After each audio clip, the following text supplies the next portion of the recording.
बांग्लादेश में हिंदुओं पर उन्मादी आक्रमण की आरएसएस ने निंदा की है। आरएसएस के छत्तीसगढ़ प्रांत संचालक डॉक्टर पुरेंद्र सक्सेना ने रायपुर में इसकी विस्तृत जानकारी पत्रकार वार्ता में दी। नमस्कार।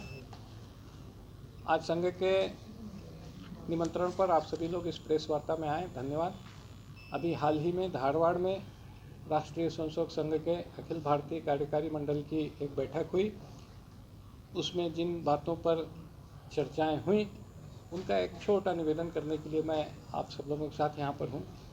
एक तो संघ के कार्य की समीक्षा और की गई, और ये कह सकते हैं कि कोरोना के काल में जिस प्रकार से हमारी शाखाएं बंद हुई, प्रवास बंद हुए, कार्यक्रम बंद हुए, अब कोरोना कम होने पर पुनः जो ग्राउंड वर्क है, जो हमारी शाखाएं वो चालू हो रही हैं और कुछ ही समय में हम प्री कोविड जो स्टेट हमारी थी वहाँ तक पहुँच जाएंगे, ऐसा दिखने में आ रहा है। हालांकि कोविड को लेकर के पर्याप्त सावधानी अभी भी बरती जा रही है, और अगर कोई संभावित तीसरी वेव आती है तो उससे लड़ने के लिए बड़ी संख्या में हमारे आरोग्य रक्षकों का प्रशिक्षण भी संघ ने किया हुआ है। इस बीच संघ ने सेवा के जो बड़े काम किए उसमें समाज का भी बहुत सहयोग मिला, विभिन्न सामाजिक संगठनों का सहयोग मिला, उसकी भी एक अवलोकन हुआ, और बड़े प्रमाण में इन जो कार्य किए गए वो सबके सामने हैं ही।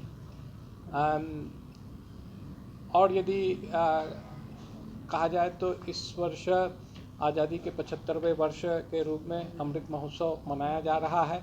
संघ उसको स्व के और प्रत्यक्षीकरण के रूप में इस आज़ादी के आंदोलन को देखता है, और बड़ी संख्या में ऐसे स्वतंत्रता संग्राम सेनानी गांव-गांव में, शहरों में पैदा हुए हैं।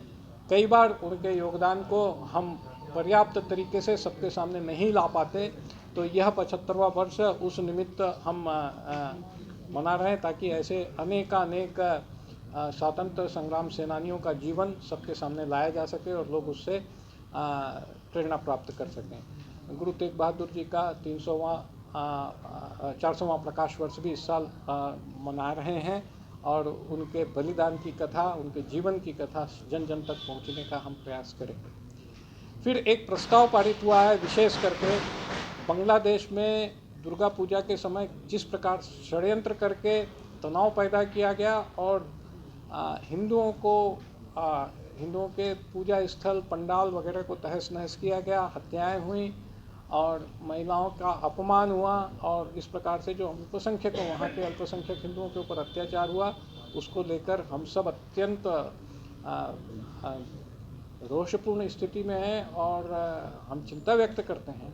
हम आशा करते हैं कि ये परिस्थितियाँ सुधरेंगी, और इन विकट परिस्थितियों में जिन संगठनों जैसे रामकृष्ण मिशन, भारत सेवाश्रम संघ और इस्कॉन, ऐसे अन्य संगठनों ने जो वहाँ पे काम किया, हम उनकी सराहना भी करते हैं। छत्तीसगढ़ में भी संघ का कार्य वृद्धिगत हो रहा है। हमारे बढ़ते हुए कार्य में सतत प्रवास केंद्रीय अधिकारियों का लगा ही रहता है। 19 नवंबर को परम पूज्य सरसंघ चालक माननीय डॉक्टर मोहन राव जी भागवत रायपुर और छत्तीसगढ़ आने वाले हैं। 19 तारीख को मधु द्वीप में हमारे घोष विभाग का एक कार्यक्रम है, और उसके निमित्त वो छत्तीसगढ़ भी आने वाले हैं।